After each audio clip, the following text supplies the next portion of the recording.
Salam dostlar, deməli biz 2 mərtəbəli və 3 mərtəbəli yeşiklərə baxdıq. İndi 1 mərtəbəli yeşiklərə baxacağım.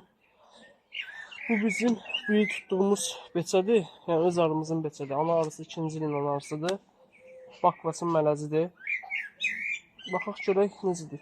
Təxminən 8 gün əvvəl mən bu arıdan bir qapalı çərçivə götürmüşdüm bölmək üçün. Bu birinci çərçivəsidir. Açıq nektardır. Hələ möhürlənməyib. Həmçinin bu hissəsi.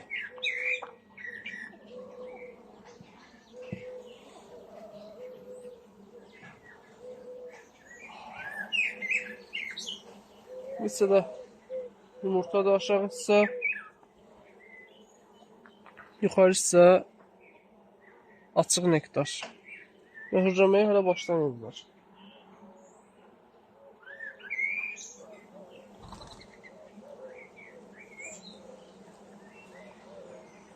Həmçinin burada arının yumurta sahəsidir. Yuxarı hissədə kəmər bal var.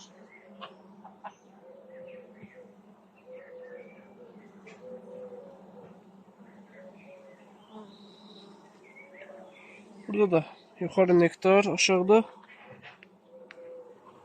larva var.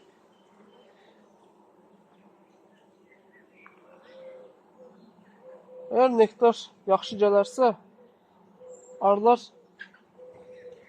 doğulan balaların yerini dərhal nektar vururlar. Ana arının oraya yumurta atmasına imkan vermirlər. Necə ki burada. Baxın bu hissədə arılar doğulan kimi arı nektar vurur bura. Bu hissəsi tamamilə baldır. Çox az hissəsində yumurta var. Yəni çox az hissədə.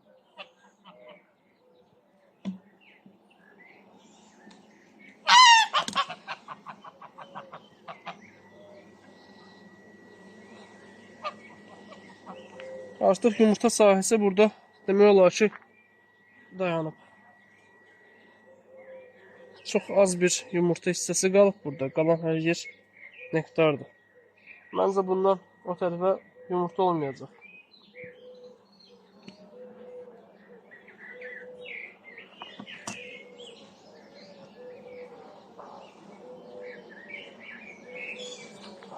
Bəli, burada artıq yumurta yoxdur.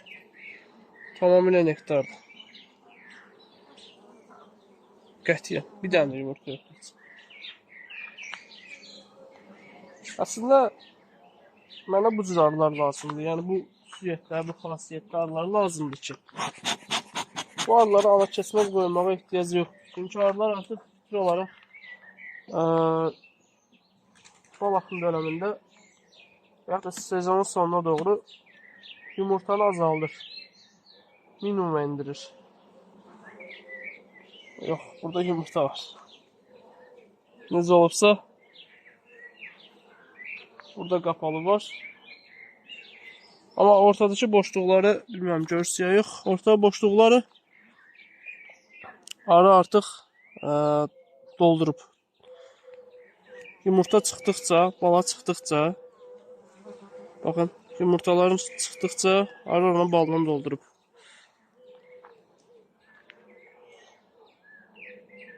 Yəni alardım bura gəlib yumurta atma ehtimalı da azdır. Ortada 2-3 dənə ballı çərçivə var.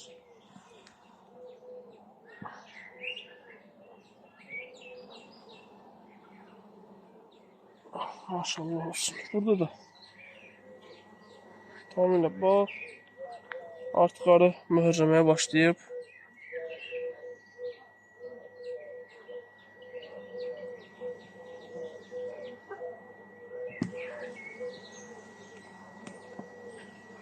Bir şükürlər olsun, gənə də azdır. Yəni, keçənlə baxanda həddindən artıq azdır gənə.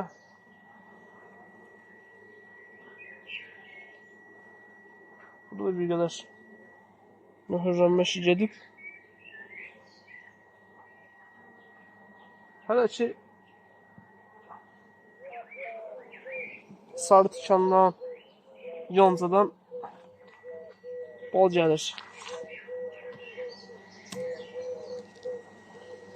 Təxminən bir yan da hələ çiçəkli vaxtını yaşayır. Yəni bir yandan da gətirmə ehtimalları var.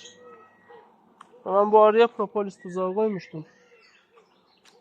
Propolis tuzağını bu şəkildə hörüblər. Təcrübə üçün qoymuşdum, görüm nə effekt verir. Yəni pis deyil, normal. Yəni bir mərtəbəli zəif arıdan gözləyəcəm ən yaxşı nəticədir.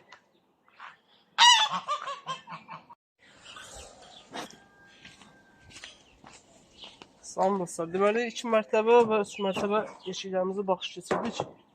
İndi 1 mərtəbə bir yeşiyimizə baxış keçirək, görək bunda vəziyyət necədir.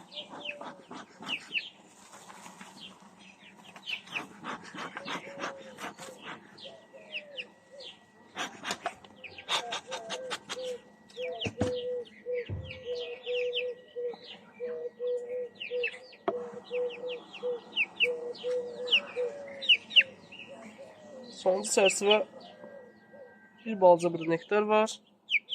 Çox az. Qalan heç nə yoxdur.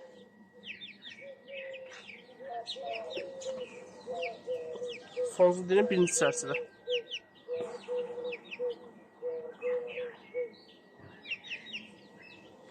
Burada artıq anarı yumurta qoyub. Günlük yumurtalar var. Həmçinin bu tərəfdə.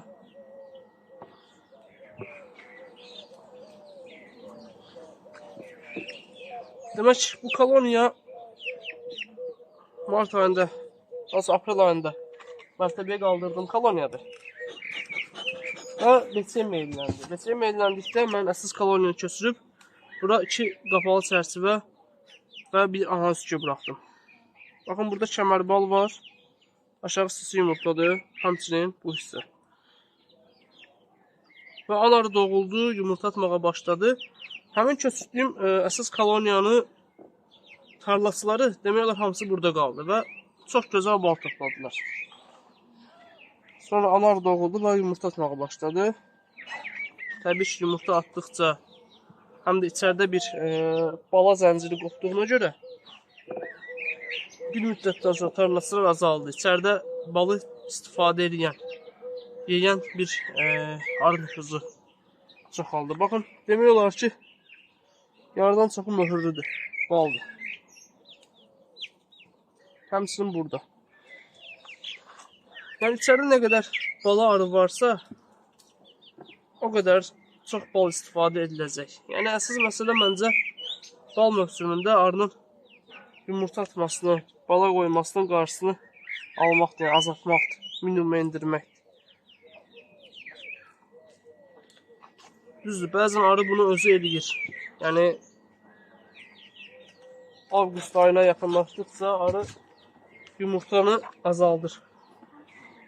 Amma bəzən bizim istədiyimiz bal axını zamanında yumurta həddindən artıq çox olur.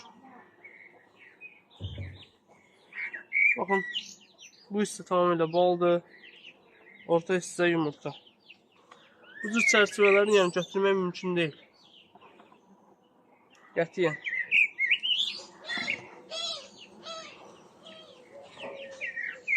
Burada artıq yumurta yoxdur.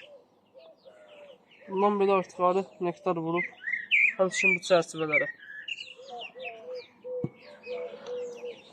Bu cür koloniyada anarını qəfəsə salmaq da biraz problemdir, çünki zəif koloniyadır. Güclü koloniyalarda bunu eləmək yaxşı effekt verə bilər.